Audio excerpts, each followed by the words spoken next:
Miss Harris Goes to Paris, out in theaters. Now, the poster should tell you everything you need to know about the film. It's a movie made to be watched by grandmas on a sunny Sunday afternoon while drinking a cup of tea.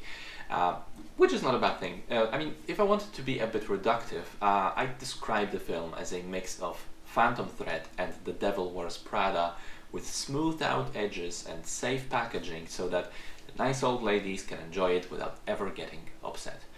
The film was based on a novel, which I didn't know going into it, but figured it out by myself as I was watching it, because it very strongly feels like a book adaptation. And it stars Leslie Manville, Isabel Huppert, Lambert Wilson, and Jason Isaacs. The story starts in 1957 London with the character of Miss Harris. She's a pleasant, nice, wholesome, aging lady living alone after her husband was proclaimed missing in action during the Second World War. She still hopes for his return one day, but early on in the film she finally gets a confirmation that his plane was found after many years, and his death is finally confirmed, so she gets closure. She makes ends meet by cleaning houses for various people. One of those people is a rich lady, and one day Miss Harris spots a beautiful dress in her room. The owner explains that it's a specially made dress from Dior, from Paris, for the wedding of her daughter.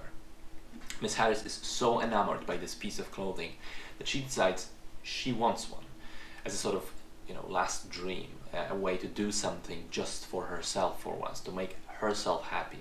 So in a sort of extended prologue, she begins to gather the necessary funds, the necessary money through various means and avenues, and finally, when she can afford it, she ends up going to Paris, finds the Dior house, and demands to be let in and allowed to buy one of their dresses. And things go from there. I don't want to spoil too much, but in general, it's the kind of pleasant, easy film where conflict is absolutely minimal, and Miss Harris, through sheer force of being nice and likable, is able to not only quickly resolve every problem she encounters, but just genuinely make the lives of everyone around her better and happier.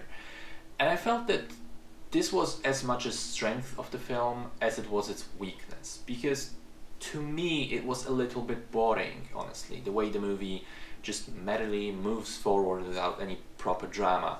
There is some, but as I say, it's fairly minimal, and the resolution is always perfect, and everybody's always happy at the end. There were two moments where I thought the film would become a little more serious and deep, but then it didn't really seem interested in exploring this further. Now, technically speaking, it's very well made. The atmosphere of the 1950s Paris, with all the clothes, cars, hairstyles, and so on, absolutely great, no question about it. In fact, the dresses themselves must have been a joy for the costume designer to create. You can see a lot of care and a lot of love went into it. The performances are very good, especially Leslie Manville is effortlessly likable as Miss Harris. I like the music as well.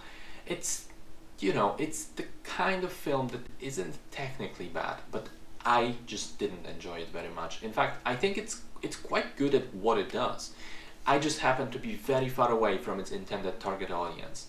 So if you have an aunt or a grandma that likes these pleasant, easy stories with a lot of warmth and heart, and on top of that likes pretty dresses, this movie will feel like Christmas to them.